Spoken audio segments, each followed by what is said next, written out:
values and principles by which my father, Hanoch Hanina ben Avram Shmuel, led his life and encouraged others to do so, give us the distinct honor of passing his name along for Weissman boy number 4.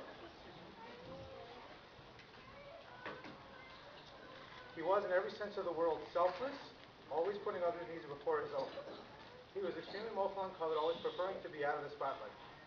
He always avoided fights as much as possible, but not because he was weak or he was afraid he would lose. He realized that winning a fight was usually not worth the pain and suffering it caused for both parties. One of his favorite sayings was that man plans and God laughs.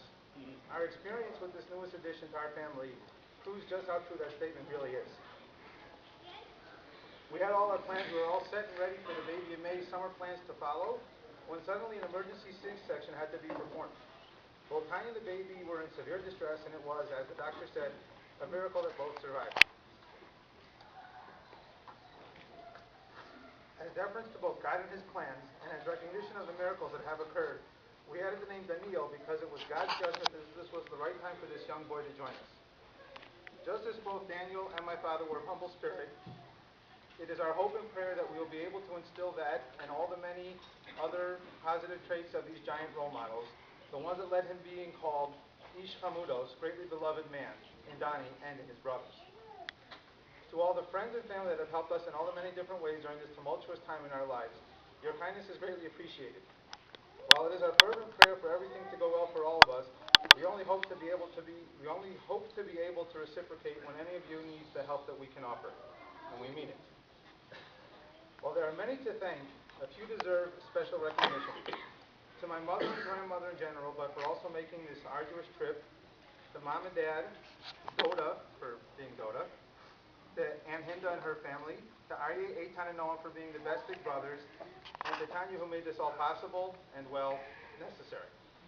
I love you very much, and there's absolutely no one else that I would want to accompany me on the journey of life. In closing, I would like to again express our Karas HaTov to Ribbon Shalom for delivering Tanya and Dani from their afflictions and for allowing us to celebrate with all of you. The hour is late and most of you have to get to work, so it is now my privilege to call upon our esteemed brother for a few words.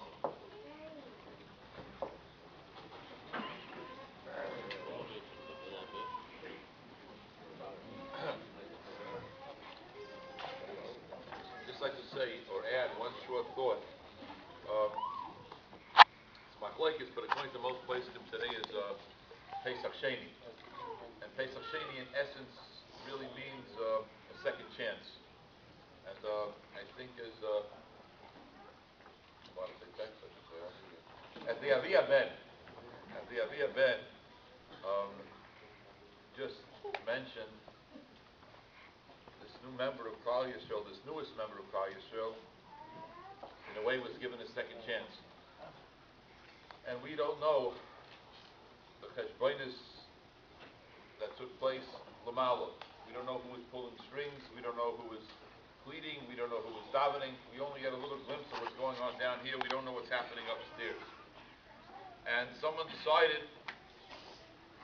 that the tefillas and the bakashas and the neshamas, what they asked for was granted.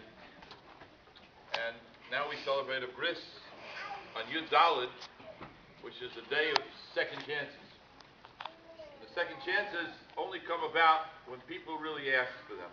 That's what happened in the Midbar. People really asked to be able to have a chance to bring the Korban Pesach. So if there is a day out of the entire year that signifies the concept that we sometimes can ask HaKadosh Baruch Hu for a second chance, it's today. So who knows what the cheshbonos are? Who knows what went on? We can only look and try to understand the results that we live in. And maybe, I'm very bad at names. Daniel, Hanoch, Hanina. Daniel, Hanoch, Hanina will be able to inspire people throughout his life that if a person ever thinks, because of despair, that he does not have a chance, that he can be the representative and he manifests the concept of I am a walking, talking second chance. And that can be a source of inspiration to his mother, his father, with his siblings, I'm not sure. And, boys will be boys, but it'll be nice to him, guys. But he will be able to inspire others. Inspire others, and that's what life is all about, inspiring our fellow Jews. So this wonderful family, and the baby's parents and grandparents, should be zeicha to see and watch him grow and be a source of inspiration for himself and for his family and for all of Klal Yisrael. And that's the greatest accomplishment that anybody can do, to inspire other Jews by teaching them that never ever give up. But if Baruch Hu is running the world, he can give us a second chance, and he can even give us a third chance. We should always be zeicha to remember that. Not always need it, but if we do need it, we should be zeicha to dig deep into our reservoirs to pull it out and utilize it. Mazel, bracha, and hatzlacha. The last line, the baby should be in the hospital, should be behind him.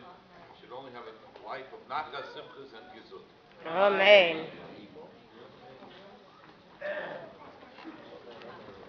I'm gonna kill you. You hit my bottom.